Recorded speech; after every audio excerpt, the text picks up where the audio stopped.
So, magluluto tayo ng sinigang. Meron tayong sibuyas, okra, kamatis, at gabi.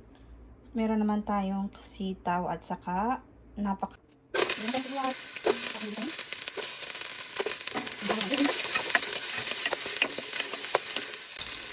So, kapag translucent ng ating mga sibuyas, lagyan natin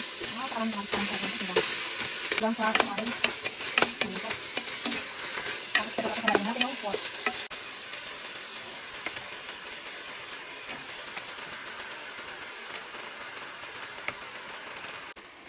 ilang natin ang asin, ang kalasa, tapos lagyan natin ang paminta, ang saba. So, ayan, medyo kumakaroon siya. Bukan natin siya ng apat na katawal. So, lalagyan natin siya ng sinigang mix sa sampalok. Sarap nito. And then, halu-haluin lang natin para maging malasa. Gabi, more gabi. Lagyan natin yung okra, mga okra.